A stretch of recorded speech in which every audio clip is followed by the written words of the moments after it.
네, 안녕하세요. 저는 대한민국 유권자는 누구인가라는 주제로 오늘 특강을 하게 된 MBN의 윤범기 기자입니다. 그래서 제가 오늘 말씀드릴 내용은 일단 대한민국 유권자란 누구인가? 유권자에 관한 특강을 해달라고 요청을 해주셔서 저는 원래 이런 강의에서는 주로 연설 특강이나 왜냐면 연설 문책을 썼으니까 또 결혼불능세대에 썼으니까 이제 그런 세대론에 관한 특강 뭐 이런 걸 많이 했는데 유권자에 관한 특강을 해달라는 것도 처음이었어요. 근데 아마 기존에는 이런 지방자치 관련된 유권자 특강이라면 아마 지역에서 정치인을 하신 분들이 직접 몸으로 겪고 체감한 지역에서 만난 그런 유권자들을 아마 소개하는 그런 특강들이 많았을 것 같아요. 근데 저는 그런 게 아닌데 저한테 이런 걸 왜 부탁하시나요? 라고 했더니 기자님이 생각하시는 이제 약간 좀 그런 학술적인 그런 유권자 개념을 좀 얘기해 주셔도 된다라고 해서 제가 또 평소에 우리나라의 유권자들에 대해서 생각하고 있던 것도 있고 해서 그럼 이번 기회에 한번 정리를 해보자라는 생각으로 준비했다는 점 설명을 드립니다. 그래서 제가 1시간 정도, 1시간까지는 안 할 수도 있어요. 한 3, 40분 정도 유권자에 관한 얘기를 좀 드리고 그 다음에 두 번째는 여러분들한테 좀 시간을 드리고 싶어요. 그래서 여러분들이 내가 대변하고 싶은 유권자는 누구인가? 이 프로그램 자체가 여성의정 아카데미잖아요. 그러니까 내후년 지방선거 때 뭐 출마를 다 하실 수도 있고 안 할 수도 있겠지만 어쨌든 이런 아카데미 수업을 듣는다면 뭔가 누군가 대변하고 싶은 사람이 있으니까 이런 걸 나온 게 아니겠습니까? 그래서 내가 대변하고 싶은 유권자는 누구인지 이제 그거에 관한 얘기를 좀 듣는 시간을 가져보도록 하겠습니다. 1인당 한 3분 정도씩이면 한 10분 정도 발표하시면 한 30분이면 끝나겠죠. 그리고 좀 간단히 코멘트도 좀 하면서 진행을 해보겠습니다. 그리고 마지막으로 질의응답 이런 식으로 진행할게요. 자, 유권자에 대한 고민은 결국 유권자는 국민이잖아요. 이 자기 나라의 국민에 대해서 좀 의미 있는 분석을 해서 좀 유명해진 그 역사적인 사례가 뭐가 있을까 생각을 해봤는데 이 벤자민 디즈레일리라는 영국의 총리가 있습니다. 이분은 원래 작가였죠. 소설가였어요. 근데 이제 이분이 영국의 1800년대 후반에 이른바 빅토리아 시대라고 하죠. 빅토리아 여왕 1세 여왕 시대에 이제 총리가 돼서 굉장히 영국을 부강한 세계의 초강대국으로 이끌었죠. 그래서 보수당의 디즈레일리와 노동당의 글래드스턴 그 두 명의 정치가가 서로 정권을 교대하면서 한 30-40년 정도 이른바 팍스 브리타니카라고 하는 영국의 최고 패권 시기를 이끌었던 총리입니다. 근데 이분이 정치인이 되기 전에 썼던 유명한 소설이 두 개의 국민이라는 소설이 있어요. Two Nations, 두 개의 국민. 그러니까 그 당시 영국에서 산업혁명이 일어나면서 굉장히 산업화와 함께 양극화가 심각하게 벌어지게 되죠. 그래서 이제 자산을 가진 자산 계급과 자산이 없는 무산 계급 사이에 굉장히 심각한 양극화가 벌어지는 걸 보면서 영국인이라고 하지만 사실은 굉장히 다른 두 개의 혹성에 사는 사람들처럼 습성도 다르고 먹는 음식도 다르고 생활 습관도 다르고 완전히 다르다는 거지. 그래서 그 두 개의 국민이라고 하는 그 모델로 영국을 설명을 했습니다. 그러면서 이제 그 두 개의 국민이 생겨난 양극화를 어떻게 해결할 것인가를 많이 고민을 했고, 그래서 이분은 보수당의 총리였지만 영국에서 복지 정책을 처음으로 시행을 하게 됩니다. 뭐 구빈법이라든가 그리고 투표권도 확대하고 이제 그런 것들이 디즈레일리가 선거에서 승리하게 되는 굉장히 큰 요인이 되기도 했죠. 그래서 빅토리아 여왕도 굉장히 디즈레일리를 좋아했다고 하고 영국인들로부터 지금까지도 되게 사랑받는 유명한 정치인이죠. 디즈레일리. 그럼 이 디즈레일리의 두 개의 국민이라고 하는 그 컨셉을 우리나라에 갖고 와서 보면 우리나라 국민들은 그럼 몇 개의 국민일까요? 우리나라 국민들은 뭘로 포착할 수 있을까요? 저는 세 개의 국민이라고 생각을 해요. 그래서 이 사진은 그 세 개의 국민을 대표하는 세 분의 정치인이 대선에 나왔던 지난 2012년 대선 당시에 이제 사진을 한번 재미삼아 갖고 와봤는데요. 이 세 개의 국민이라는 걸 설명하기 전에 제가 말씀드리고 싶은 거는 그 대한민국 유권자를 이해할 때 여러분이 주의해서 봐야 될 개념이 있어요. 그게 뭐냐면 트라우마라는 개념이에요. 트라우마와 내전. 트라우마와 트라우마로 인한 심리적인 내전. 이런 컨셉을 가지고 한국의 유권자들을 이해해야 사실은 정확하게 이해할 수 있다. 뭐 그런 얘기를 좀 드리고 싶습니다. 트라우마라는 게 뭔지는 다 아시죠? 굳이 설명하지 않아도. 자, 우리 국민들은 어떤 트라우마를 가지고 있을까? 사실 여러 가지 트라우마가 있는 국민들인데, 유권자들인데, 첫 번째로 일단 산업화 세대가 있죠. 이른바 산업화 세대라고 불리는 국민들, 산업화 세대라는 유권자들은 한국전쟁이라는 강력한 트라우마가 있습니다. 굉장히 큰 트라우마죠. 한국전쟁 트라우마의 핵심은 좌파 폭력에 대한 트라우마예요. 좌파 폭력, 북한의 폭력이죠. 북한 공산주의자들이 어느 날 갑자기 남한으로 탱크를 몰고 내려왔어. 그래서 막 우리를 학살하고 우리를 쫓아내고 인민재판을 벌여서 멀쩡한 사람들을 죄인으로 몰아서 죽창으로 찔러 죽이고 재산을 빼앗고, 그런 어떤 좌파 폭력에 가장 심각하게 젖어들었던 사람, 많은 좌파 폭력에 희생됐던 사람들 중에 한 명이 뭐 서북청년단이라든가 뭐 이런 거 아시죠? 북한에서 실제로 재산을 뺏기고 가족들이 학살당하고 그거로 인해서 남한으로 쫓겨 내려왔던, 그래서 그 복수심 때문에 제주로 내려가서 제주에서 4.3 학살을 일으켰던 그들이 이제 이 서북청년단이고, 이제 사실은 이제 그 트라우마가 그 산업화라고 하는 또 하나의 동력이 되기도 하는데, 그 얘기는 좀 이따 자세히 설명하도록 하고. 자, 산업화 세대가 한국 전쟁이란 트라우마를 갖고 있다는 건 뭐 쉽게 이해가 되죠. 어려운 얘기 아니죠. 자, 또 하나의 국민 집단이 있습니다. 또 하나의 유권자 집단, 굉장히 강력한 유권자 집단이죠. 자, 누구냐면 민주화 세대입니다. 민주화 세대는 5.18이라는 트라우마를 가지고 있죠. 5.18 트라우마의 핵심은 국가 폭력에 대한 트라우마예요. 국가 폭력에 대한 공포. 어느 날 갑자기 국가 권력이 멀쩡한 시민들을 곤봉으로 때리고 총검으로 찌르고 총을 쏴서 죽이고, 그렇게 해서 수도 없이 많은 사람들이, 특히 광주 분들은 자기 주변의 친인척들이나 아주 친한 사람들이 갑자기 죽음으로 내몰리고, 그리고 또 이게 계속 이어지죠. 그래서 예를 들면 대학교 다닐 때 친구들이 갑자기 의문사하고, 어느 날 갑자기 실종되고, 등산 갔다 그랬는데 갑자기 실종돼서 사라지고, 그리고 또 경찰에게 잡혀가서 또 고문을 당하고, 그래서 두들겨 맞고 바보가 이렇게 불구자가 되고. 자, 이런 폭력. 그래서 국가라는 건 뭐든지 다 할 수 있다라는 그런 무시무시한 국가에 대한 국가 권력에 대한, 국가 폭력에 대한 공포감. 이게 이제 민주화 세대를 규정하는 그런 트라우마라고 할 수 있을 것 같아요. 그래서 이 산업화 세대와 민주화 세대라고 하는 큰 두 유권자 집단이 격돌하고 있는 게 바로 우리나라의 정치다. 그래서 이 두 집단이 사실상 내전을 벌이고 있는 게 지금 우리나라 정치의 주된 무대다라고 할 수가 있죠. 그래서 이분들의 갈등을 설명해 보면 이래요. 자, 일단 산업화 세대는 어떤 세대냐? 한국 전쟁에 대한 트라우마를 갖고 있다고 말씀을 드렸죠. 이분들의 핵심은 좌익의 폭력에 대한 공포인 거예요. 언젠가 저 북한이 다시 내려와서, 혹은 남한 내에 북한을 추종하는 세력이 다시 권력을 잡아서 우리를 또다시 학살할지도 몰라. 우리에게 또다시 인민재판을 걸어서 우리의 재산을 빼앗고 우리의 어떤 생명과 안전을 위협할지도 몰라라는 그런 공포감. 그런 게 이제 이분들의 멘탈리티, 이분들의 어떤 정서를 좌지우지하는 정조라고 할 수가 있죠. 그래서 이분들은 북한에 대해서라면 굉장히 알레르기 반응을 보입니다. 사실 이게 합리적인 상식으로 이해가 안 되는 반응들을 보여요. 그 대표적인 게 이제 통합진보당 해산 같은 거죠. 사실 통합진보당은 그 사건이 이제 터져 나왔을 때 많은 사람들은 코웃음을 쳤어요. 세상에 21세기 대명천지에 무슨 뭐 RO 사건이라고 그래서 이제 리볼루셔너리 오거니제이션 뭐 이러잖아요.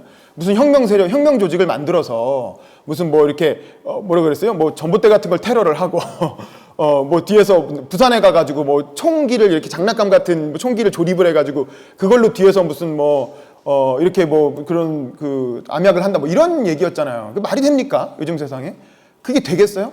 그리고 그렇게 해가지고 북한으로 인한 좌익 이렇게 공산주의 방식의 통일이 되겠어요? 그런데 그럴까봐 걱정을 해서 그 통합진보당을 어떻게 했습니까? 법무부가 나서서 고발을 해가지고 위헌정당 심판을 걸어서 해산시켜버리죠. 대법원이. 그때 그 고발의 주체였던 사람이 황교안 전 국무총리였죠. 얼마 전까지 미래통합당 대표를 하셨던. 그러니까 이분들은 확신범인 거예요. 확신범. 진짜 그럴 수 있다라는 굉장히 큰 두려움을 갖고 있는 거죠. 저 북한 놈들은 뭐든지 다 할 수 있어. 그리고 저 북한 놈들을 추종하는 놈들은 뭐든지 다 할 수 있어. 그러니까 저놈들은 아주 작은 씨앗부터 무조건 밟아서 없애야 돼. 라는 그런 확신을 가지고 있는 거예요. 그래서 그렇게 한 거죠. 근데 사실은 그거 되게 우스운 짓이었던 게 선거 한 번만 치르면 저절로 없어질 텐데 그게 이미 언론에 다 알려졌잖아요. 그런 사실이. 그래서 그 사람 사실 통합진보당 그 다음 총선에서 바로 해산될 이유가 한석도 당선 안 됐을 거예요. 사실 그 통합진보당을 이어받은 게 지금 민중당이란 정당이잖아요. 통합진보당이 뭐 이름 좀 바꿨다가 지금 민중당 한석도 당선 안 되잖아요. 선거에서. 왜냐면 그런 스토리를 국민들이 다 알기 때문에 절대 이 북한을 추종한다는 거를 이렇게 그 세력에게 표를 주지 않거든요. 사실 민중당이나 통합진보당이 정치권에 복귀하려면 북한에 대한 입장을 명확하게 밝히고 나는 뭐 김일성의 독립운동에 대해서 이렇게 생각한다. 근데 그 이후에 김일성 정권이 한 이런 건 잘못됐다라든가 그렇게 명확하게 입장을 밝히고 정치를 하시면 좋을 텐데 그런 얘기 또 안 하죠. 절대 그런 얘기 안 하죠. 그런 얘기 안 하면서 은근히 뭐 연동형 비례대표 같은 데 껴가지고 표를 얻으려고 하니까 민주당 이해찬 대표가 그건 안 돼! 딱 끊어낸 거 아닙니까?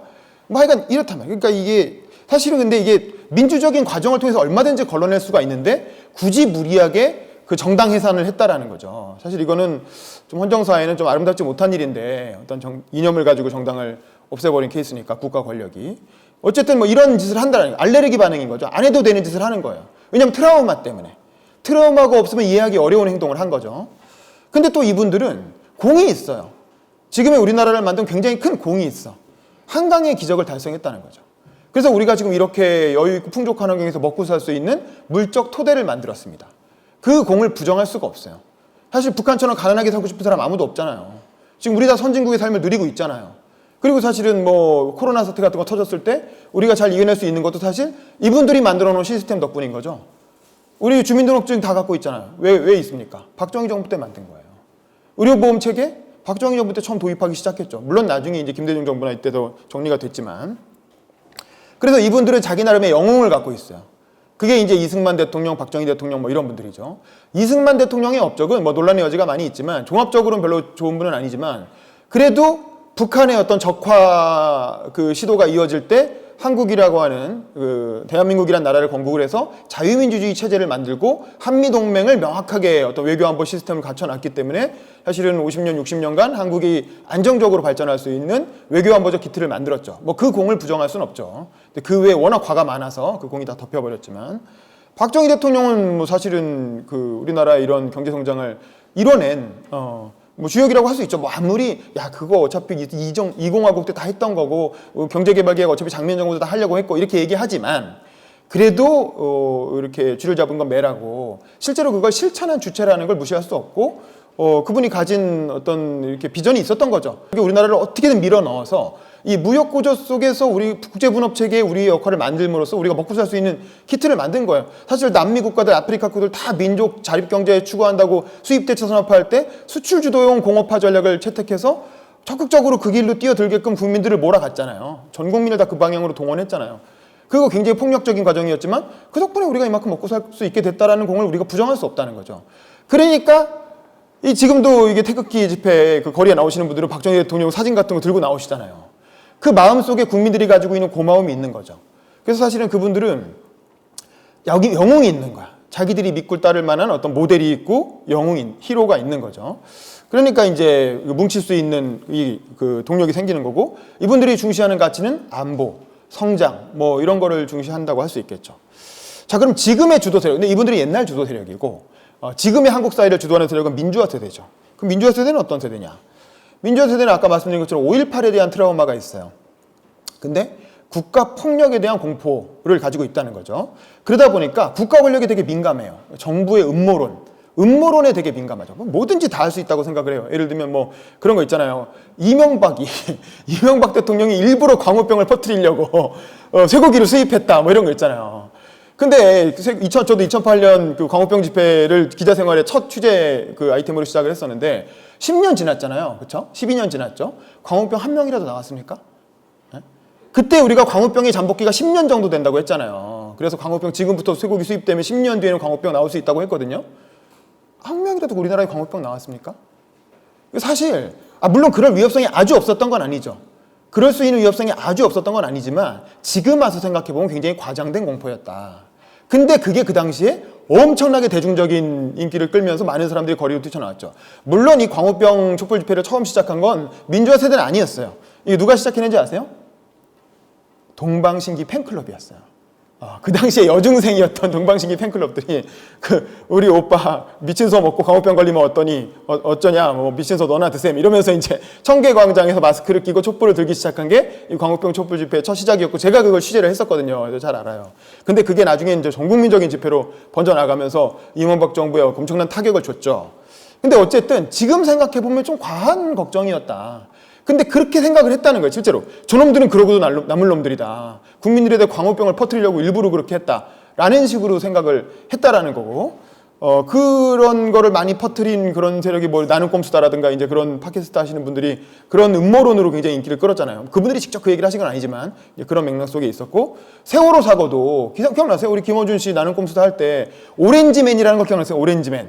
그 오렌지색 옷 입은 사람이 있다라는 거 아니에요. 그리고 무슨 세월호에서 꽝 하는 소리가 나면서 세월호에 폭탄을 일부러 장착을 해가지고 세월호를 자폭시켰다는 거예요. 누가? 국정원이 국정원이 세월호의 무슨 뭐 소유권을 가지고 있어서 사실은 세월호를 일부러 그렇게 뭐 자폭시켜서 뭐 수백 명의 어린애들을 수장시켰다.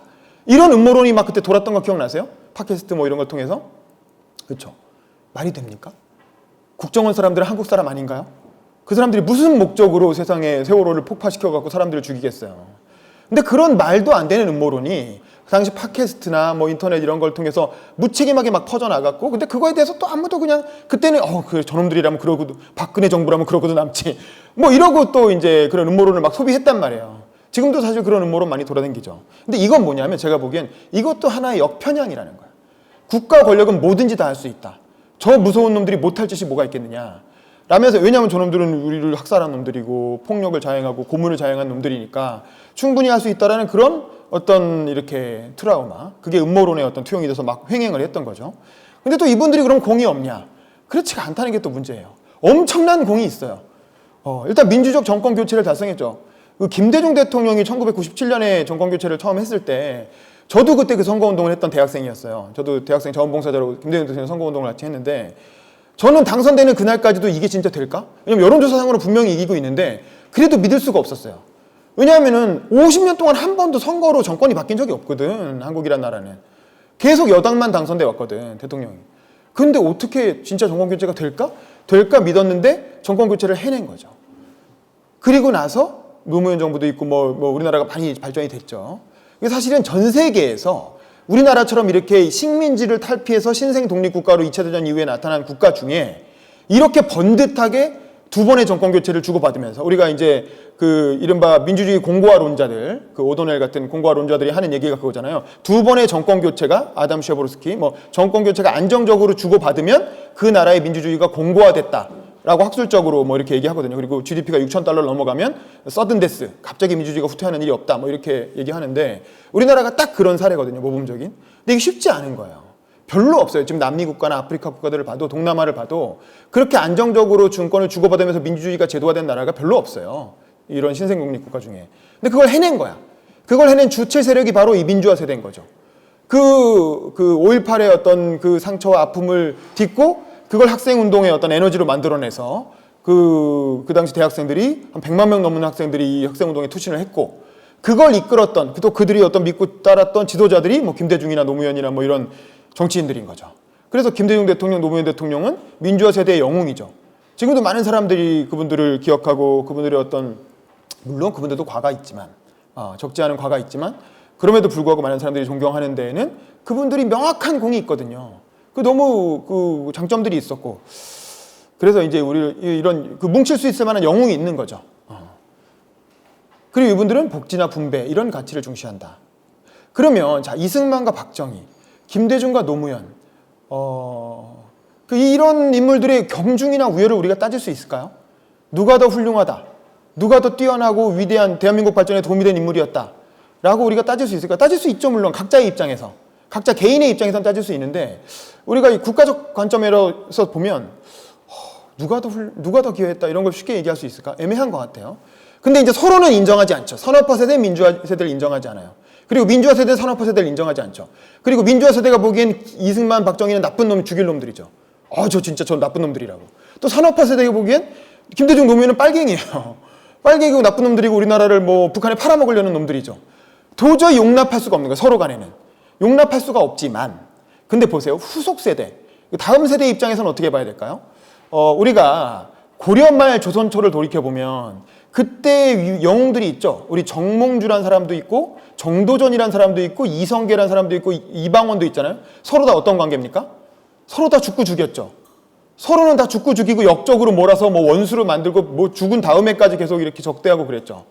그랬는데 우리 후손의 입장에서 보면 어때요? 후손의 입장에서 보면, 얼마 전에 정도전이라는 드라마도 했지만 후손의 입장에서 보면 정몽주는 정몽주대로, 정도전은 정도전대로, 이방원은 이방원대로 다 우리나라의 발전을 위해, 민족의 발전을 위해 뭐 기여한 분들이다라고 다 위인이라고 보죠. 다 위인전 따로따로 다 있잖아요. 저는 이분들도 한 100년, 200년 좀 시간이 흐르고 나면 다들 나름대로 위인전에 오를 만한 인물들이다.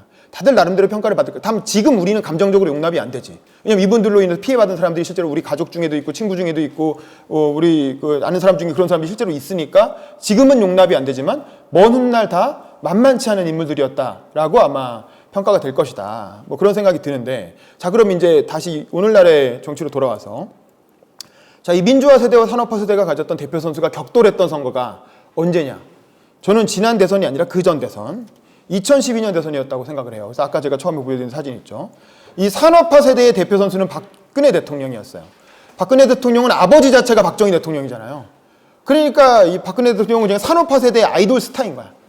그래서 저희 선거운동할 때 보면 진짜 박근혜 대통령이 딱 유세장에 나타나면 그 할머니들 있잖아요. 할머니, 할아버지 이런 분들이 정말 뭐 장애가 있으시고 너무 몸도 불편하시고 이런 분들이 진짜 목발을 짚고 휠체어를 타고 오시는 거예요.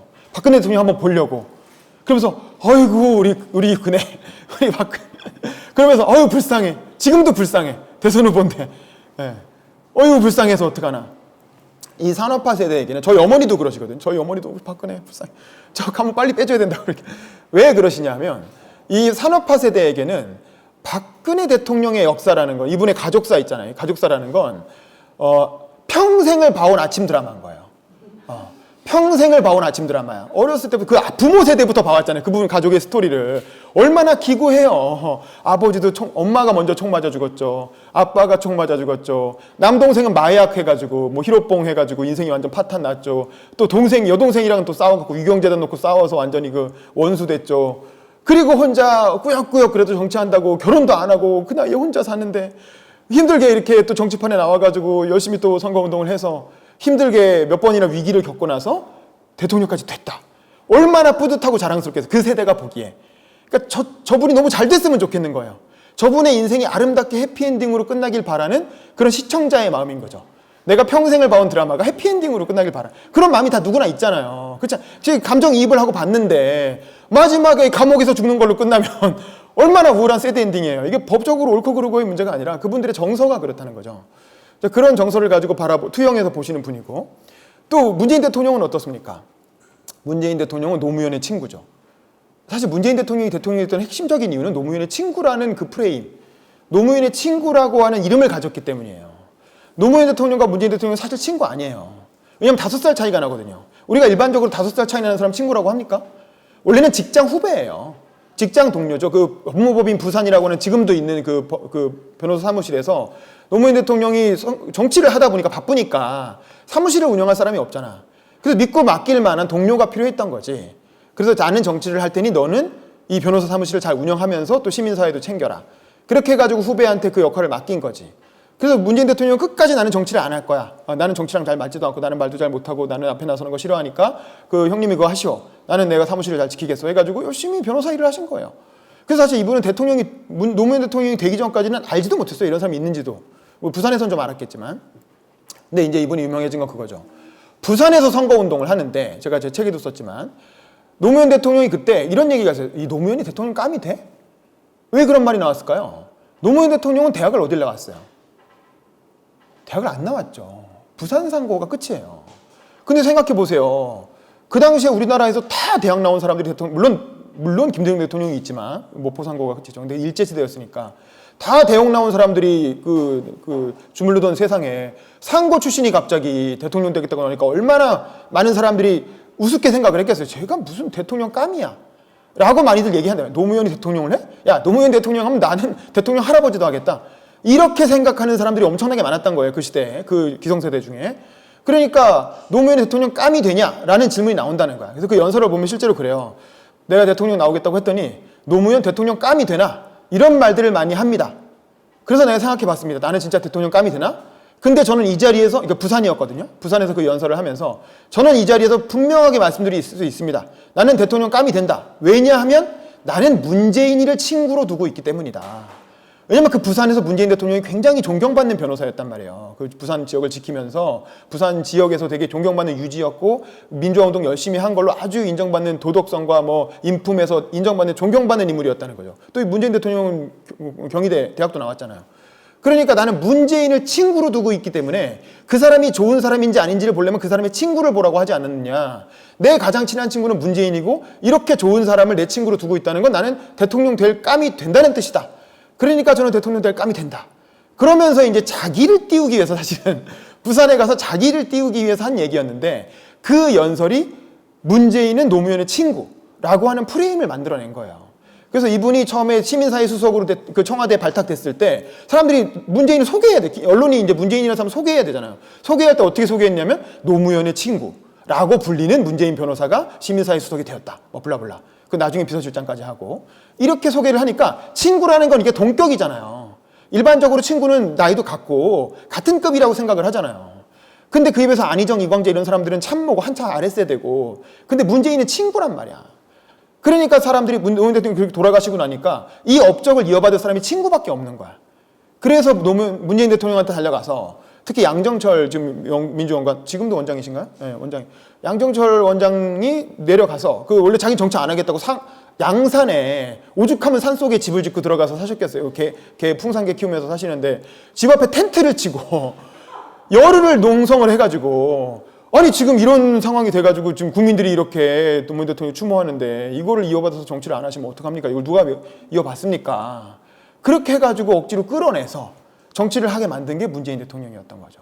그러니까 이 문재인 대통령이란 분은 어떻습니까? 바로 민주화 세대의 적자 오브 더 적자. 민주화 세대의 아이돌 스타. 그리고 또 얼굴도 너무 잘생겼다. 어떻게 정치인이 이렇게 잘생길 수 있어? 이건 약간 사기. 네, 어쨌든 그런 거죠. 그래서 물론 외모 때문만은 아닙니다. 이분이 살아온 인생이 훌륭하고 좋은 가치관을 가지고 있고 민주화 세대와 싱크로율이 높았던 거죠. 모든 면에서 민주화 세대가 존경하고 지지할 만한 싱크로율이 높은 인물이었기 때문에 이렇게 된 거죠. 자, 그래서 이렇게 어떤 두 대표 선수를 놓고 격돌을 벌인 게 바로 2012년 대선이었고 2012년 대선은 투표율이 엄청나게 높았어요. 그래서 많은 사람들이 투표율이 높으면 야당이 유리하지 않나? 이렇게 생각해가지고 문재인 대통령이 당선되는 줄 알았어요. 근데 웬걸? 양쪽 세력이 정말 박박 긁어가지고 다 나온 거예요. 산업화 세대와 민주화 세대가 아주 서로를 박박 다 긁어내서 다 투표장에 나와서 역대 가장 높은 투표율을 기록했고 그리고 박근혜 대통령 투표율이 그럼에도 불구하고 더 높았던 거죠. 뭐 인구 비중도 크고 영향력도 크고 박근혜 대통령, 이 박정희 대통령의 서사 그 스토리가 문재인 대통령의 서사보다 더 강력했던 거죠.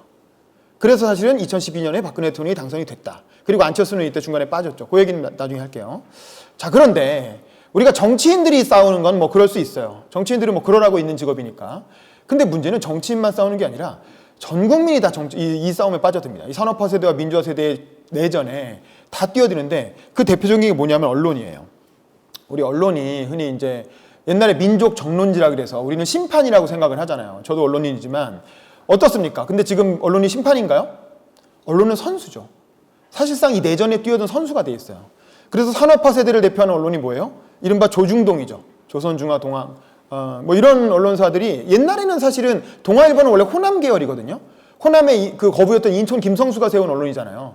그래서 사실 동아일보는 옛날에 이승만 정부 때는 야당지였어요. 옛날엔 그러니까 이승만 정부 때는 동아일보가 한겨레였던 거야. 그래서 4.19 혁명을 처음 보도했던 게 동아일보잖아요. 그 4.18 고려대 그 깡패들한테 두드려 맞아서 고대 학생들이 쓰러져 있는 거를 동아일보가 특종 보도를 하면서 4월 19일에 그 신문을 보고 학생들이 거리로 뛰쳐나온 게 4.19 혁명이잖아요. 그래서 그 정도로 사실은 조중동 사이에서도 이념적 차이가 있었고 뭐 그랬는데 어느 순간 이 조중동이라는 게 이제 90년대를 거치면서 뭐 동아투기 사건 이런 거 거치면서 이제 이른바 그런 운동권 성향의 기자들 다 잘라버리고 보수 언론으로 그러면서 이제 밤의 대통령 이러면서 이제 국가 권력의 일부로 이제 기능하기 시작하죠. 자, 그런데 이 조중동이 있으면 또 대항 세력이 있어야 되잖아요. 그래서 동아투기 뭐 잘리신 분들 이런 분들이 모여서 한겨레라는 신문을 만들고 경향신문은 또 원래 그렇게 만들어진 건 아닌데 나중에 또 성격이 바뀌어서 진보 언론이 되고 여기에 또 JTBC가 가세하고 JTBC가 가세한 건 참 재밌죠. 중앙일보는 보수 언론인데 또 JTBC와 중앙일보는 같은 노조인 거 아시죠? 같은 사람들이에요, 사실은. 그 같은 기자가 JTBC 가면 방송 기자하고 중앙일보에 있으면 신문 기자 하는 거예요. 특파원 가면 신문에는 보수적으로 글 쓰고 방송에는 진보적으로 논평하고 막 연결하고 막 이래요. 되게 재밌죠. 근데 어쨌든 이거 그 방송사의 정치적 선택인 거야. 왜 JTBC가 진보로 갔을까요? 종편을 만들어 놨는데 4개다가 보수 언론이었잖아요. 뭐 저희까지 포함해서. 근데 특히 그 중에 가장 센 보수 언론이 TV조선과 채널A란 말이야. 그러니까 TV조선과 채널A가 미친듯이 보수 쪽으로 달려가면서 경쟁을 하니까 어르신 유권 시청자들이 다 T조 채널A만 보잖아요. 그러니까 JTBC는 근데 주요 프로그램이 다 젊은 사람들 보는 뭐 아는 형님이니 무슨 뭐 시든싱어니 뭐 이렇게 또 마녀 사냥이니 막 젊은 프로그램들을 막 만드니까 뉴스 예능 같은 거 다 젊은 층을 대상으로 만들었단 말이에요. 그게 돈이 되니까. 근데 뉴스는 되게 보수 방송을 했던 거야. 그러니까 이게 예능 프로와 뉴스 사이에 이게 컨셉이 안 맞는 거죠. 그래서 여러분 JTBC가 손석희 앵커가 사장으로 들어가면서부터 성향이 바뀌었잖아요. 근데 손석희 앵커가 들어가기 전에 사장이 누구였는지 혹시 아세요? 손석희 앵커 들어가기 전에 그 앵커, 그 메인 앵커가 누구였는지 혹시 아세요? JTBC의 메인 앵커? 전영기 기자라고, 전영기 앵커 검색해 보시면 중앙일보에서 최연소 편집국장을 하신 분이에요. 그러니까 중앙일보에서 최고의 기자였던 거야. 제일 잘 나가는. 서울대 정치학과 나오고 글도 엄청 잘 쓰고 삼김씨를 주로 마크했고, 그래서 사실은 뭐 중앙일보에선 진짜 출세의 모든 코스를 다 최연소로 찍은 사람이에요. 그래서 이런 잘 나가는 기자였던 전영기 기자를 JTBC의 메인 앵커로 보낸 거죠. 네가 한번 잘 해봐. 근데 이분은 중앙일보 기자로서는 되게 훌륭한 분이었어요. 아주 글도 잘 쓰고 중앙일보 논조에 맞게. 근데 JTBC에 가서 이제 엄청난 보수 방송을 막 한 거야. 중앙일보 스타일대로. 근데 일단 뭐 죄송한 말씀이지만 얼굴 너무 못생기고 목소리도 너무 가늘고, 그러니까 이게 방송용이 아니었던 거야. 신문 기자로는 뛰어난 분인데 방송 기자로서는 아니었던 거야. 그래서 해보니까 너무 시청률이 바닥이고 너무 막 비호감이고 막 인기도 없고, 그래서 결국에는 야, 얘 망하다가 망하겠다. 얘 갖고 하다가 망하겠다. 그래서 홍석현 회장이 이제 자기가 책임을 짓고 삼성 줘도 돼. 삼성 까도 되니까 니네 하고 싶은 거, 네가 하고 싶은 거 다 해. 그리고 손석희를 데리고 온 거죠. 그래서 사장을 시켜주면서 뭐든 다 해. 그러니까 이제 손석희가 딱 들어와서 그러면 이제 예능의 논조에 막, 예능이 20, 30대 젊은 층을 겨냥하고 있으니까 그에 맞게 방송도 젊게 가자. 이렇게 하면서 딱 입장 전환을 해서 진보 방송으로. 그렇게 해서 이제 그쪽으로 파다가 태블릿 PC 보도라고 하는 이제 국정농단 사건을 확 이렇게 캐내면서 또 진보의 대표 언론으로 됐다가 또 요즘은 또 약간 이제 손석희 물러나고 이러면서 뭐 조국 사태 거치면서 뭐 블라블라. 요즘 좀 애매하죠. 그리고 또 MBC가 파업 끝나고 다시 또 세게 이렇게 막 채널에 막 조지고 이러면서 MBC가 또 과거의 영광을 재현하려고 다시 또 진보 쪽으로 와서 요즘은 MBC가 내전에 아주 선두주자로 서있죠. 이거 선수예요. 이거 심판 아니죠. 이 정도 되면 이분들 선수예요. 이 내전에 뛰어들고 있는 거예요, 언론이. 그러면 왜 이렇게 언론들이 내전에 뛰어드냐? 시청자가 내전을 하고 있으니까 이 언론에 뛰어들지 않으면 시청률이 안 나오는 거예요. 이걸 TV조선 채널A 왜 그러겠어요? 그렇게 해야 시청자들이 좋아하거든. MBC 요즘 왜 저러겠어요? 그렇게 해야 시청률이 나오는 거예요. 그 이슈가 되고. 여러분, 언론 중에 이 내전에 뛰어들지 않고 있는 언론이 어딥니까? 여러분이 생각할 때 저 언론은 그래도 좀 중도적인데? 저 언론은 그래도 그렇게 안 하는데? 이렇게 생각되는 언론이 있어요? 있어요? 뭐가 있어요? 한국일보가 있어요. 한국일보는 진보예요? 보수예요? 굳이 말하자면 약간 보수 성향이긴 하지만 한국일보는 그 얼마 전에 그 한국일보 사장이 라스베가스 가서 돈을 너무 많이 써가지고 그것 때문에 한국일보 파산할 뻔해서 사장들 쫓아냈잖아요. 내부에서 파업해가지고 그 사장 쫓아냈거든요. 그리고 나서 기자들이 운영하는 회사예요. 그래서 한국일보는 이제 논조가 이렇게 딱 어디로 편향되거나 그러지 않고 정말 기자들이 그때그때 사안에 따라서 이 사안은 얘네 말이 맞고 이 사안은 쟤네 말이 맞고 이렇게 해요. 제대로 심판다운 심판을 하고 있는 게 제가 보기엔 한국일보예요. 근데 여러분 한국일보 보세요? 안 본단 말이죠. 그렇게 하면 안 봐요. 그러니까 신문사가 망해 가는 거야. 돈이 안 돼가지고. 그러니까 이게 언론사들이 다 이렇게 내전에 뛰어들 수밖에 없다. 안 그러면 신문사가 망하는데 어떻게? 언론사 방송 마찬가지. 근데 그러면 그래도 얘들은 나 방통위원회라는 것도 있고 방송통신위원회 심의도 받고 또 이제 언론이라는 게 이제 그 사회적 책임이 있으니까 말조심을 또 하고 뭐 반론 들어오면 정정보도도 하고 그래요. 근데 이분들보다 더 나가는 사람들이 있죠. 이게 뭐냐면 유튜버들이에요.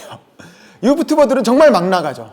사실은 나는 꼼수다는 유튜버는 아니지만 팟캐스트지만 이분들이 씨앗을 뿌린 거죠. 아, 이렇게도 할 수 있다라는 거. 기존의 언론이, 왜냐면 그때 이명박 정부 시절에 워낙 다 보수 편향돼 있었으니까 진보 유권자가 분명히 있는데, 민주화 세대가 분명히 있는데 그 사람들이 듣고 싶어하는 얘기를 해주는 언론이 어디도 없는 거야. 그러니까 자기들이 팟캐스트라고 하는 새로운 플랫폼을 만들어내서 거기 아이튠스라는 걸 이용해서 만들어내가지고 그러니까 김어준이라는 사람의 그 업적은 대단한 거예요. 그분에 대해서 많은 찬반 양론이 있고 비판이 있을 수 있지만 진짜 개척자, 혁신가죠, 혁신가. 언론 분야의 혁신가. 딴지일보라는 걸 만들어서 인터넷 언론을 만들었고 팟캐스트라는 걸 들어서 방송을 만들었고 지금은 TBS 뉴스공장 영향력 1위의 언론인이잖아요. 사실 저희 같은 언론이 되게 부끄러운 거죠.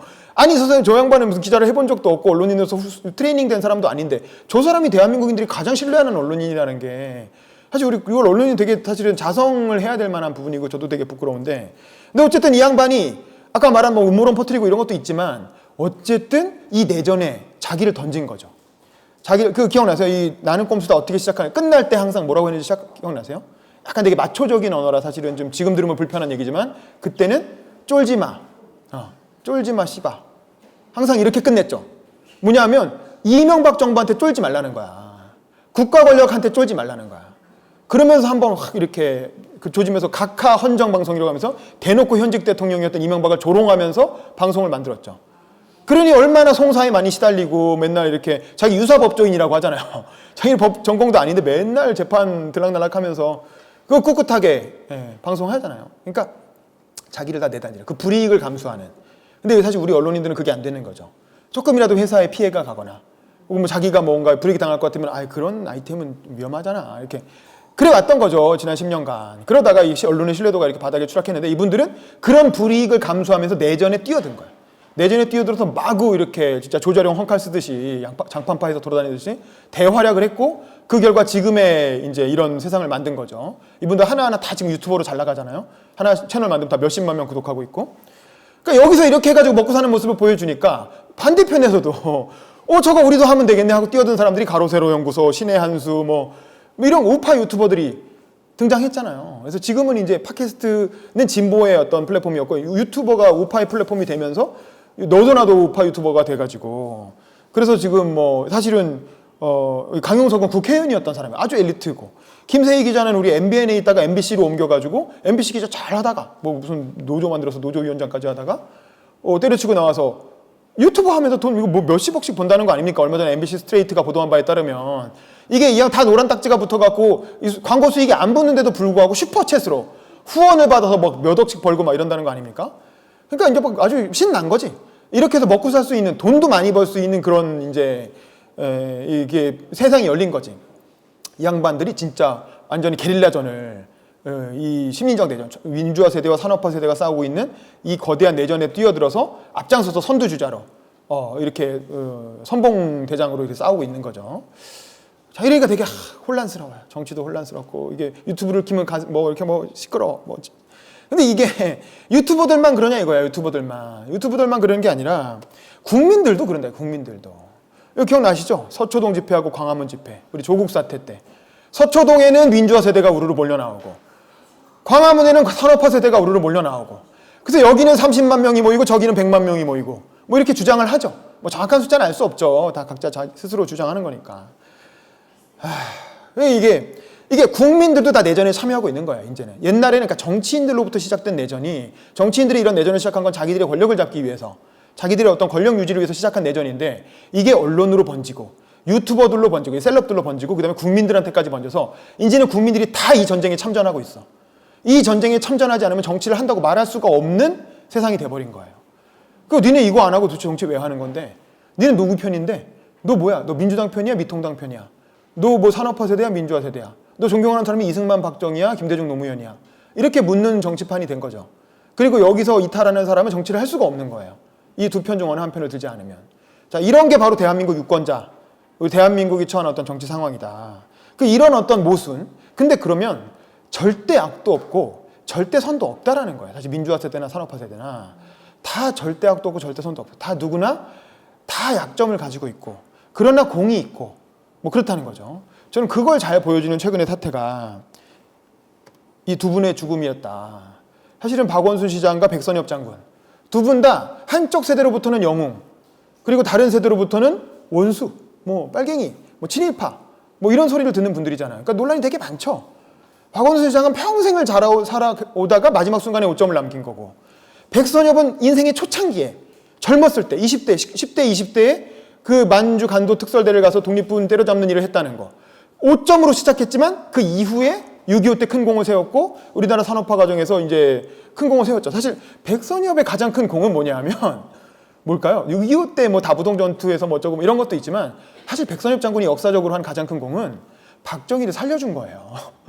박정희가 여순 민중항쟁 사건 났을 때, 여순 반란 났을 때 어떻게 됐습니까? 빨갱이였잖아요. 남노당 총책이었잖아요. 그래서 그것 때문에 걸려 들어가가지고 사형 언도를 받았단 말이에요. 군사법정에서. 당연히 반란에 참여했던 사람. 근데 박정희가 다 불잖아요. 자기를 제외하고 나머지 남노당 인맥을 다 불어가지고 정상 참작이 돼서 안 죽고 목숨을 살려서 이제 군속으로 해가지고 민간인이 됐다가 6.25 때 다시 현역으로 돌아오는데 그 과정에서 박정희 구명운동에 나섰던 사람이 바로 백선엽 장군이었고 왜냐면 만주간설 때 1년 선배인가 그렇잖아요. 그래서 원래 잘 아는 사이였고 박정희 나이는 또 많으니까 박정희 대통령의 어떤 이렇게 이분 인품이 되게 좋다. 아주 뛰어난 군인으로서 되게 뛰어난 인물이다. 이런 인물을 잃어서는 안 된다. 이렇게 막 연판장 돌리고 이렇게 해서 박정희를 살렸고 그래서 박정희가 나중에 쿠데타를 일으켜서 정권을 잡고 나서 이 양반 교통부 장관에 임명하고 뭐 그런 게 있죠. 어쨌든 이 양반이 연속 박정희 죽었을 거예요 그때. 그때 수도 없이 사람들이 진짜 죽어나가던 시절이었는데 그때 살아남은 게 사실 신기하죠. 남도당이라는 게. 근데 사실은 그의 산업화가 또 이렇게 됐잖아요. 그런 걸 보면 어쨌든 그 이분은 시작점에 오점이 있었지만 나중에 또 기여를 했단 말이지.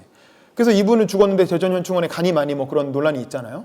근데 민주화 세대는 용납이 안 되는 거야. 아니 저 친일파가 명백한 친일파인데 본인도 인정했는데 자기 회고록에 썼거든요. 내가 그 만주 특설대 활동을 하긴 했는데 내가 그 토벌 활동을 열심히 했다고 해서 해방이 안 된 건 아니지 않느냐. 그 내가 덜 했다고 해서 해방이 되지도 않았겠느냐. 나의 행동이라는 건 뭐 나한테 그렇게 욕하면 내가 할 말은 없다. 근데 어쩌겠느냐. 뭐 이러고 넘어간단 말이에요. 회고록에 보면. 이거 반성도 안 하는 놈이잖아요. 근데 왜 이 양반을 현충원에 넣느냐라고 한쪽에선 얘기하지만 또 이 산업화 세대 입장에 보기에는 명예 원수로 추대를 해야 된다. 살아생전에 그런 움직임이 있었잖아요. 이분은 한국전쟁의 영웅이고 뭐 산업화 세대 그 100년이나 사셨고 이분을 대한민국 육군의 최초 원수로 추대해야 된다 뭐 이런 식으로 막 했는데 안 됐죠. 자, 어쨌든 이렇다. 모든 인간이라는 게 다 공과 과가 있고 다들 뒤져보면 이런 약점이 있고 잘한 점도 있고 그런데 우리가 이런 어떻게 평가할 것인가 이런 생각이 들고 저는 그렇게 생각해요. 먼 훗날 시간이 지나면 다 공과 과가 있기 때문에 좀 그런 겸손한 마음을 가질 필요가 있겠다. 그러니까 누구나 잘못할 수 있고 나도 저 자리에 가면 저런 실수를 할 수 있고 뭐 이분들의 어떤 과를 덮자거나 뭐 용서해 주자거나 그런 게 아닙니다. 그런 게 아니지만 다만 이제 정치의 선수로 뛰어들고자 하는 사람들이라면 뭐 시민들은 얼마든지 욕할 수 있죠. 동시대에는 뭐 나중에 후세대가 어떻게 평가든. 근데 선수로 뛰어들고자 하는 사람들이라면 좀 더 겸손한 마음을 가질 필요가 있다. 왜냐하면 누구나 나도 그런 잘못을 할 수 있으니까. 그래서 상대에 대해서 조금 더 어떤 그런 점을 좀 이렇게 하면서 뭐라고 표현하기가 어려워요. 왜냐면 지금 민감한 상황이고 또 이게 다 이슈가 되는 분들이라 내가 뭐라고 표현하기는 어렵지만 어떤 그런 마음을 좀 가지고 어떤 볼 필요가 있지 않느냐. 왜냐하면 진짜 어려운 일이거든요. 진짜 어려운 일, 진짜 어려워요. 이 무대 위에 올라간다는 게 진짜 담벼락을 걷는 거, 교도소 담벼락 걷는다고 얘기하잖아요. 자칫하면 범법자 되는 거고, 자칫하면 막 자살하게 되고 막 이러잖아요. 그러니까 그런 일을 한다는 게 보통 일이 아닌데 그런 역사의 무대에 올라가는 사람들에 대해서 우리가 좀 어떤 그런 존중하는 마음이 좀 있어야 되지 않을까 뭐 그런 생각이 들고 그래서 저는 그 여성의정 아카데미를 들으시는 분들에게 제가 드리고 싶은 말씀은 이런 거예요. 그러니까 이런 국민들인 거야. 이런 트라우마 덩어리. 이런 어떤 상처받고 어떤 트라우마에 휘달리고 알레르기 반응을 보이고 막 그런 국민들을 어떻게 보듬어야 될 것인가. 그 어떤 지도자가 되겠다고 하는 국민들이 어떻게 해야 될 것인가. 저는 요즘 이 드라마를 보면서 그런 생각을 했는데 이런 드라마가 있잖아요. 여러분 이거 혹시 보세요? 젊은 분들은 보실 수도 있는데 사이코지만 괜찮아라고 최근에 하는 드라마예요. 근데 여기서 보면 고문영이라는 작가잖아요. 동화 작가인데 트라우마가 있는 인물이죠. 어렸을 때 아동학대를 당해서 그 아빠가 목을 졸려서 죽이려고 막 했잖아요. 그런 트라우마가 있는 인물이라 약간 그 사이코패스 같은 성향을 가진 사람이죠. 그런데 이 사람을 이제 김수현이라는 보호사가, 이분은 정신병원에서 일하는 남자 보호사죠. 보호사랑 이제 둘이 연애하는 드라마잖아요. 한국 드라마는 다 연애하잖아요. 그러니까 이제 사이코패스와 정신병원 보호사가 연애하는 드라마인데, 근데 이제 이 사이코패스를 어떻게 보듬어 안는가, 이 트라우마가 있는 사람을, 그래서 사이코패스 성향을 보이는 사람을 이 김수현이 끊임없이 처음에는 뭐 냉정하게 대하기도 하지만 어떻게든 계속 이렇게 얼르고 달래고 하면서 안고 가잖아요. 이런 마음으로 정치를 해야 되지 않을까. 정치를 한다면 이런 국민들을 내가 어떻게 다독이고 보듬어서 끌고 갈 것인가, 더 바람직한 올바른 방향으로 끌고 갈 것인가라는 이제 그런 마음이 필요하지 않을까. 그리고 사실은 김수현도 알고 보니까 사실 트라우마가 있는 인물이었죠. 어렸을 때 어머니가 돌아가시면서 장애가 있는 형만 좋아하고 형을 위해서 너를 낳았다 뭐 이런 말을 하고 그래서 어린 마음에 상처가 되잖아요. 그래서 이제 형을 극진히 보호하면서도 그로 인해 어떤 괴로움을 겪는 인물인데 이제 또 그런 김수현의 아픔은 또 고문정, 이 여자 주인공이 또 어루만져 주고 그러면서 서로 이렇게 치유하면서 이제 성장하는 뭐 그런 내용의 드라마죠. 근데 요즘 되게 인기 있는 드라마입니다. 안 보신 분들은 꼭 보시고. 근데 어쨌든 그래서 좀 이런 마음을 가지고 어떤 상처를 어떤 치유하고 안아주는 그런 마음으로 정치를 해야 되지 않을까. 그런 생각이 하나 들고. 자, 마지막으로 뭐냐면 저는 대변되지 않은 유권자에 대한 얘기를 하고 싶어요. 마지막으로. 대변되지 않은 유권자. 자, 아까 우리나라의 유권자가 크게 보면 민주화 세대가 있고 산업화 세대가 있다고 했잖아요. 그 두 세대는 지금 엄청나게 과잉 대변되고 있는 거죠. 사실 그 인구 구조에 비하면 엄청난 권력 자원을 가지고 있고 자기의 나팔수, 언론도 가지고 있고 자기의 영웅, 정치인들도 가지고 대변자가 다 있어요. 근데 문제는 대변되지 않은 유권자들도 있죠. 자, 여기 계신 분들 중에 뭐 여기 아마 여기 아카데미 관계자분들로 일정되는 어르신분들 빼고 좀 젊은 20, 30대 분들도 있는데, 그럼 여러분은 산업화 세대입니까? 여러분은 민주화 세대인가요? 여러분은 무슨 세대예요? 전 민주화 운동 한 적 없거든요. 90년대 대학 다니긴 했지만 뭐 데모 조금 하긴 했죠. 전 민주화 세대 아니거든요. 그렇다고 전 산업화 세대도 아니고. 그럼 여러분은 뭐야? 우린 뭐냐라는 거예요. 자, 우리를 부르는 여러 가지 말들이 있었습니다. 90년대는 X세대라고 불렀어요. 이건 소비자로서 호명한 거죠. 정보화 세대라는 건 뭐 인터넷을 많이 다룬다는 거죠. N세대, 2세대도 같은 맥락이죠. 88만 원 세대라는 건 이제 우석훈 박사가 한 말이죠. 이건 노동자로서 비정규직 세대라는 거죠. 이거 평균 임금이 그 당시에 88만 원이었다는 거잖아요. 이건 유럽의 1000유로 세대에서 온 건데, 이 88만 원 세대란 말 때문에 최저임금 인상이 된 거예요. 이 프레임이라는 게 굉장히 중요해요. 이렇게 우석훈이 최저임금 인상을 만들어낸 거예요. 88만 원 세대란 말을 이슈로 만들어서 그게 막 이 사람 저 사람 말에 타고 입을 타면서 최저임금이 너무 낮아서 그런 거 아니냐, 이런 흐름을 만들어냈고, 그게 결국 문재인 정부 들어서서 제1공약이 되면서 사실상 최저임금 인상을 억지로 끌어올린 거죠. 그게 가지는 경제적 문제점도 분명히 있지만 어쨌든 어떤 이런 한 지식인이 만든 프레임이 이렇게 큰 영향을 미쳤다라는 거고, 근데 저는 결혼불능 세대라고 또 얘기하기도 하고, 근데 어쨌든 이제 우리가 그런 세대를 그냥 미래 세대라고 통칭을 해보자 이거야. 뭔지 모르겠지만 아직 정해지지 않았으니까 미래 세대라고 통칭을 하자. 그럼 이 미래 세대는 어떤 트라우마를 가지고 있느냐? 사실 미래 세대도 폭이 넓기 때문에 하나로 묶을 수는 없지만 굳이 큰 사건을 언급한다면 이런 것 같아요. IMF 경제 위기와 세월호 사건. IMF 경제 위기는 이제 경제가 완전히 무너지는 걸 경험한 거죠. 성장기에, 어렸을 때 부모님 실직하시고 가정이 해체되고 이혼하고 자살하고 이런 걸 겪으면서 이 먹고 사는 게 되게 중요하구나. 내 앞가림은 내가 해야 되겠구나. 각자 도생. 일단 나부터 살고 보자. 그런 어떤 생존에 관한 어떤 굉장히 강력한, 그리고 취업을 해야 되겠다. 왜냐면 이 노동시장의 이중구조가 만들어지니까 정규직이 돼야 되겠다. 좋은 일자리를 가져야 되겠다. 상류층에 들어가야 되겠다라는 그런 강한 어떤 그 신분상승 욕구가 있는 거죠. 근데 이제 이건 또 산업화 세대의 신분상승 욕구와는 좀 다른, 산업화 세대의 신분상승 욕구는 우리는 뭐든지 다 할 수 있어 라는 그런, 재벌도 될 수 있어 이런 욕구였다면, 미래 세대가 가지고 있는 이건 그런 아니야. 난 재벌? 이건 아니야. 내가 재벌? 이건 아니죠. 재벌 될 수 없다는 건 다 알아요. 하지만 그래도 공무원은 될 수 있겠지.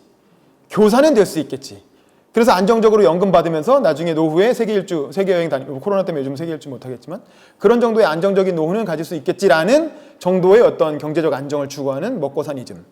그리고 또 하나는 세월호 사건. 세월호 사건은 뭡니까? 이 국가 권력에 대한 불신이죠. 이거는 이제 5.18과 비슷하지만 좀 다른 게, 5.18은 국가 권력이 의도적으로 폭력을 가한 거고, 세월호 사건은 국가 권력의 무능이 드러난 거예요. 저 멀쩡하게 눈에 뻔히 보이는 배가 뒤집혀 있는데 그걸 못 구해내잖아요. 그걸 못 구해내. 그 국가 권력이 이렇게 무능하구나라는 걸 알게 된 거죠. 그러니까 국가 권력을 믿을 수가 없구나. 내가 생명과 안전의 위험을 느꼈을 때 나를 구해줄 수가 없겠구나. 저 국가 권력이. 그러니까 이게 나라냐. 뭐 이렇게 연결되는 거죠. 근데 사실은 이건 국가 시스템의 미비였던 건데, 우리 해경을 많이 욕하지만, 제가 해경을 옹호하려는 건 절대 아닙니다. 잘못했죠. 그렇지만 우리나라 해경이라는 건 원래 주 업무가 구조군환이 아니에요. 해경의 주 업무는 뭡니까? 해경의 주 업무는 해상경찰이에요. 간첩을 막거나 아니면 중국 어선 있잖아요. 주 업무는 중국 어선과 싸우는 거예요. 중국 어선이 우리나라 영해 침범해서 꽃게잡이 같은 거 할 때 막 밀어붙이잖아요. 붙어가지고 실제로 해전을 벌이잖아요. 물대표 쏘고 뭐 가스총 같은 거, 고무총 같은 거 쏴가지고 그럼 중국 어선은 가만히 있습니까? 그 손도끼로 막 덤벼요. 거기는 생기고 손도끼로 막 덤비면 거기랑 같이 막 육탄전을 벌인단 말이에요. 해경이. 그게 해경의 주 업무예요. 근데 그 사람들한테 갑자기 물에 빠진 애들 몇백 명을 구해내라고 하니, 그러니까 그 시스템이 미비했던 거지 사실은. 그러니까 지금은 이 세월호 사태 거치고 나서 이제 그런 걸 하기 위한 우리가 그 시스템을 갖춰야 되겠지만, 갖춰졌는지 모르겠어요. 근데 어쨌든 그런 국가 시스템에 미비했던 부분에서 사고가 난 거지. 근데 그거를 전 국민이 생중계로 지켜보면서 엄청난 트라우마가 생겼죠. 국민들이 다. 그리고 국가가 되게 무능하고, 그때까지만 해도 이 공무원, 우리나라 국가 되게 강력하고 유능한 국가라고, 뭐든지 다 할 수 있는 국가라고 생각했는데, 웬걸 생각외로 굉장히 무능하고 빈틈이 많다라고 하는 게 국민들한테 알려진 거죠. 그래서 이제 미래 세대는 국가 권력에 대한 정부 믿을 거 없다. 이 공적 영역 믿을 거 없다. 내가 알아서 내 살 길을 찾아야 된다라고 하는 그런 트라우마가 생겨난 것 같아요. 그래서 굳이 설명하자면 이런 거죠. 세월호 트라우마가 있고, 또 경제적으로 양극화가 벌어지고, 상대적 빈곤. 이게 절대적 빈곤보다, 산업화 세대는 절대적 빈곤이었지만 이 미래 세대는 상대적 빈곤이라는 거예요. 상대적 빈곤이 더 무섭죠. 누구는 반에 50명 있으면, 반에 한 20명 있으면 한 대여섯 명은 먹고 살만해. 한 절반 정도는 잘 사는 것 같아. 근데 나는 아니야. 와, 이거 진짜 비참한 거거든요. 같이 먹고 살만한데 나는 아니야. 이 상대적 빈곤에 대한 강력한 어떤, 이게 있고, 그 다음에 비정규직과 청년 실업. 저짓하면 난 비정규직. 한 번 비정규직은 영원히 비정규직. 한 번 실업자는 영원히 실업자. 그리고 결혼불능 세대, 1인 가구, 저처럼. 이렇게 나이가 40이 넘도록 결혼을 못하고 있고. 1인 가구로 살다가 고독사하면 어떡하지? 이제 그런, 근데 또 뭐 결혼을 하자니 왜 못해요? 일자리도 없고. 집값은 너무 비싸고. 미래 세대는 집 살 걱정을 안 하잖아요. 지금 부동산 갖고 지금 산업화 세대랑 민주화 세대가 서로 난리가 났는데 미래 세대는 부동산 걱정 안 해요. 왜냐면 어차피 안 살 거니까. 못 살 거니까. 부동산은 나하고, 세습 받는 사람 아니면은 나하고는 상관없는 이슈예요. 왜 저거 저렇게 시끄럽게 떠들지? 이런 거죠. 그 다음에 저출생이라고 하는데 요즘은 고령화 문제. 나중에 연금 문제. 엄청난 폭탄이 지금 커져가고 있는 거죠. 아무도 신경 안 쓰고 있죠. 교육 문제. 그러니까 이 미래 세대는 정치적으로 대변되지가 않죠. 가장 큰 특징은 대변할 선수가 없다라는 거예요. 자, 산업화 세대를 대변하는 정당은 미래통합당이라는 게 있죠. 민주화 세대를 대변하는 정당은 더불어민주당이 있죠. 더불어민주당은 이름에도 민주가 들어가잖아요. 근데 미래 세대를 대변하는 정당은 뭐냐라는 거예요. 미래당이라는 조그만 정당이 있긴 하죠. 미래통합당 말고 미래당 오태양 씨가 하는 거. 근데 그거 뭐 지난 그 총선 때 한석도 못 얻었잖아요. 연동형 비례 어떻게든 들어갔어야지. 근데 그거 이렇게 했다가 한석도 못 얻고 날아갔잖아. 그러니까 대표 선수가 없어. 근데 이 미래 세대가 조직화돼서 정치권에 진입할 뻔했던 사건이 있었죠. 얼마 전에. 그게 뭡니까? 바로 안철수 현상이죠. 사실 안철수 현상 엄청 뜨거웠잖아요. 지지율이 뭐 50%, 60%까지 갔단 말이에요. 안철수가 그때 전국을 돌면서 전국에 있는 지방대학들 있잖아요. 사실은 서울에 있는 셀럽들은 웬만하면 지방대학 안 갑니다. 그렇죠? 몇백만 원 줘도 몇백만 원 줘야 한번 가줄까 말까 해요. 근데 그때 안철수는 이걸 뒤에서 했던 게 법륜스님 아니에요? 그리고 그게 나중에 청년당 미래당이 된 거죠. 그 청춘 콘서트 세력. 그 청춘 콘서트라는 거를 누구죠? 그 시골 의사. 누구죠? 박경철. 그런 양반들이 같이 코디네이트를 해서 안철수를 이제 데리고 다니면서 그때 V3 만들고 안철수 연구소로 이름이 좀 있으니까 지방대학에 돈도 안 되는 그런 지방대학들을 다 무료로 자원봉사로 하나하나 다니면서 몇백 군데를 다니면서 대학생들 다 한번 갔다 오면 대학생들이 진짜 몇 천 명씩 거의 전교생이 다 모이다시피 해가지고 제일 큰 강당에 그득그득 들어차서 다 그 힐링 특강. 니네 탓이 아니야. 이런 나라를 니네한테 빌려서 정말 미안해. 그런 얘기를 하면서 막 다닌 거예요. 그게 물론 지금 생각해보면 그 기획이었던 거죠. 그 법륜과 박경철 이런 사람들이 한 기획이고 거기 안철수가 선수로 동원된 거였는데 어쨌든 그때 많은 청년들은 그걸 진심으로 느꼈고 그 안철수의 특강을 들으면 눈물을 막 흘리면서 저런 분이 정말 우리를 위해서 그래도 저렇게 얘기해주는 기성세대가 있어서 너무 고맙습니다. 뭐 이랬대. 지금 생각하면 웃긴 얘기죠. 근데 어쨌든 그랬다. 그래서 안철수가 대통령 나왔을 때 서울시장 처음 해볼까라고 했을 때 지지율이 막 50%확 치솟고 그 안철수가 서울시장 나올까 말까 고민하다가 박원순 변호사한테 물려주고 그래서 50% 지지율이 5% 지지율인 사람한테 양보했다 그래서 엄청 이슈가 되고 야 그래놓고 박원순 시장 돌아가시니까 문상을 안 가네. 야, 참. 그러니까 인간 세하라는 게 참 뭐 어쨌든 그래요. 그게 뭐 잘했다 못했다 뭐 잘했다고 할 수도 있겠지만 어쨌든 그 인간 사람이 그렇게 얽히고 설켰다는 거죠. 그래서 저는 이 미래 세대가 굉장히 인구 구조로는 많아지고 있어요. 이제 다 유권자가 이미 됐고 그러면 40대 이하라고 보면은 한 30%는 되거든요. 20, 30대가. 근데 30%는 되는데 30%만큼의 대변인을 가지고 있느냐. 국회에서. 우리 지난 20대 국회에 20, 30대 국회의원 몇 명이었습니까? 많이 그때 기사화도 됐잖아요. 몇 명이었어요? 마지막 끝나는 시점에, 시작하는 시점도 마찬가지고 끝나는 시점에 20, 30대 국회의원 몇 명이었어요? 이른바 미래세대를 대변한다는 3명. 그렇죠. 3명. 신보라, 김수민, 마지막에 정은혜. 그렇게 해서 3명이었죠. 원래 처음에는 정은혜 들어가기 전에 누가 있었어요? 김혜영이 딱 39세로 선출직으로 지역구의 당선자로 3명이었는데 김혜영은 임기 중에 40대가 돼버렸죠. 김혜영 빠졌는데 정은혜 의원이 들어가서 3명. 300명 중에 3명. 그럼 몇 프로? 1%. 인구는 33%란 말이에요. 20, 30대가. 인구는 30%인데 대변하는 퍼센트는 1%였던 거예요. 그러니 제대로 대변인이 되겠느냐 이거지. 그리고 미래세대, 산업화 세대와 민주화 세대의 각 축장인 국회에서 미래세대는 그냥 1% 그냥 껴주는 거야. 야, 너도 한 자리 해. 그냥 각 당마다 한 명씩 그냥 상징적으로 껴주는 비례대표나 뭐 이런 걸로. 그런 거였던 거죠. 그러니 제대로 대변했냐 이게. 그러니까 청년들이 환장을 노리신 거죠. 왜냐면 자기들은 문제가 자기들도 억울한 문제가 많은데 대변해주는 사람이 없으니까. 얼마나 억울하겠어요. 그게 쌓여 나가서 그게 조국 사태나 최근에 인국공 사태 이런 걸로 막 터져 나오는 거죠. 아니 우리의 감정은 왜 대변해주지 않느냐. 당신들 마음대로만 하려고 하고 이제 그런 게 터져 나오는 게 지금의 어떤 이게 사실 진보 세력의 뒤쪽에 붙어 있다가 이탈하기 시작하는 거죠. 이건 아니잖아. 조국 이건 아니잖아. 인국공은 이건 아니잖아. 누가 이렇게 하랬어. 라면서 이제 이렇게 이탈하고 있는 그런 상황이 지금의 현재 상황인데 다만 그들을 대변하는 정당은 없고 그런 정당을 만들려는 시도는 번번이 실패하고 그 인물에 의한 시도가 안철수 현상이었다면 실패하고 안철수는 이제 자기가 미래세대의 대변자인 걸 몰랐던 거죠. 미래세대를 통해서 인기를 끌었지만 실제로 정치는 누구랑 했어요? 다 김대중 정부, 노무현 정부에서 장관했던 사람들, 국회의원에 뭐 전윤철이나 뭐 이런 사람들, 아니면 셀럽들, 금태섭 이런 그 이미 유명한 셀럽, 자기같이 서울대 나오고 막 다 그 유명한 명사들 위주로 정치를 하려고 했단 말이야. 그게 마크롱과 결정적인 차이점이죠. 마크롱은 어땠어요? 마크롱은 자기가 대선 나오면서 정당을 앙마르슈라는 프랑스를 위한 전진이라는 정당을 만들어서 40% 넘는 득표를 통해서 전체 의석의 60%를 가져갔거든요. 근데 마크롱이 그 당선되기 전에 프랑스 국회 평균 나이가 60세였어요. 우리랑 비슷하죠. 근데 마크롱이 당선된 이후에 평균 나이가 40세예요. 20년을 낮춰버렸어요. 그 얘기는 뭐냐면 공천을 다 젊은 사람으로 해버린 거야. 전혀 무명의 인사들로. 그냥 마크롱이 검증해가지고 다 신청 받아서 면접하고 뭐 연설시켜보고 그랬겠죠. 그래가지고 뭐 간호사다 국회의원 되고 소방관하다 국회의원 되고. 그러니까 우리도 뭐 따라해서 한 명 비례대표를 넣긴 했지만 지역구로. 그러니까 이런 식인 거야. 그래서 완전 무명인데 마크롱 간판으로 다 당선된 거죠. 안철수도 그렇게 했으면 되는 건데 사실. 총선 때 나와서 안철수를 제외하고 나머지 다 무명해도 상관없는 거예요. 안철수 현상이 있기 때문에. 근데 안철수라는 사람은 뿌리 깊은 엘리트고 뿌리 깊은 서울대 출신이기 때문에 그런 듣보잡들하고 내가 어떻게 정치를 하느냐. 뭐 그렇게 말을 하신 적은 없지만 제가 심리를 유추해 보면 그러면서 엘리트들을 찾아다녔다면 자기 같은 셀럽들 정치권에 아직 뭐 정치권에 때가 묻지 않은 엘리트 찾아다니는 그런 사람 별로 없었던 거죠. 그러니까 다 옛날에 정치권에서 이렇게 퇴출된 분들 혹은 공천 못 받은 분들 민주당 미통당에서 공천 못 받은 사람들을 모아서 새 정당을 만들려고 하니 별로 새롭지도 않고 미르 세대를 대변하는 것 같은 느낌도 없고 그래 또 머리가 좋으니까 금방 정치권의 생리를 배워서 어디로 갔어요? 지역주의다.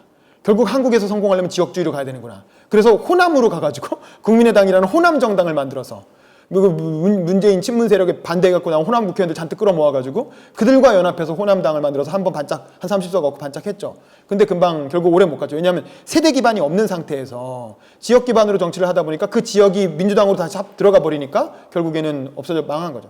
사실 미래 세대를 탄탄하게 조직화했으면 분명히 어느 정도 성공 가능했는데 그런 어린애들하고 하기 싫었던 거죠. 인정하지 않았던 거죠. 그 마음속 깊이 뿌리 깊이 걔들을 인정하지 않는 걔들을 내가 당직자는 시켜줄 수 있지. 내가 국회의원 되면 보좌관을 시켜줄 수 있지만 걔들을 어떻게 국회의원을 시켜줘? 걔들을 어떻게 장관을 시켜줘? 이런 마음이 있었던 거죠. 그러니까 그런 세력과 함께하지 않고 지역주의 세력과 함께했고 그게 안철수의 몰락을 불러왔다. 그런데 한번 국민들이 이렇게 속고 나니까 더 이상 그게 안 먹히는 거야. 이제 미래 세대를 동원하려고 해도 동원이 안 돼. 국민들이 다 속았거든. 한번 속았는데 또 안 속잖아요. 이제 누가 나온들 그런 방식으로 동원이 되겠어요? 미래 세대가? 하나로 뭉쳐지겠어요? 안 된다는 거죠. 그래서 이제 미래세대를 대변하긴 한동안은 미래세대를 대변하는 정당이 나오긴 한동안 어려워졌고 근데 그나마 어쨌든 그런 목소리가 그 열정과 에너지가 미통당과 민주당 이번 공천에 조금 반영이 돼서 그래서 그전보다는 20, 30대가 좀 늘어났죠. 그래서 이번에 10몇 명, 이전에 3명이었는데 지금 11명인가요? 20, 30대가?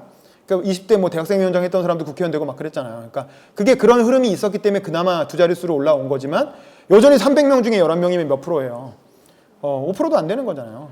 옛날에 1%였다가. 그러니까 여전히 사실은 굉장히 과소대표되고 있다. 20, 30대 미래세대는. 그런 생각이 들고. 그래서 이제 이게 바로 우리나라 유권자들이에요. 우리나라 유권자를 크게 3등분해 보면 이렇게 산업화 세대. 과대대표되고 있는 두 개의 유권자 그룹과 과소대표되고 있는 하나의 유권자 그룹이 있다는 거야. 이 강연의 마지막으로 여러분께 하고 싶은 말은 정치를 하고자 한다면 내후년 지방선거에 만약에 출마하고자 한다면 여러분은 과연 누구를 대변하느냐라는 거예요. 누구를 대변하는 정치를 하려고 하는 것이냐. 누구를 위한 정치를 하려는 거냐. 내가 출세하기 위해서 정치한다. 이렇게 생각할 수도 있지만 마음속으로는 그렇게 대놓고 얘기할 수는 없잖아요. 지금 왕조 시절도 아니고 민주주의 사회에서. 그럼 누군가를 대변해야 될 거 아닙니까? 그럼 도대체 누구를 대변하기 위해서 정치를 하시려는 거예요? 출마를 한다면 누구를 대변하기 위해서 출마를 하신다는 거예요. 그런 거에 대해서 답을 할 수 있어야 그래야 정치인이라는 거죠. 그래야 언젠가 미래 세대의 대표 주자가 되고 세상을 바꿀 정치인이 되지 지도자가 되지 않겠는가라는 질문으로 제 강연을 마치도록 하겠습니다. 감사합니다.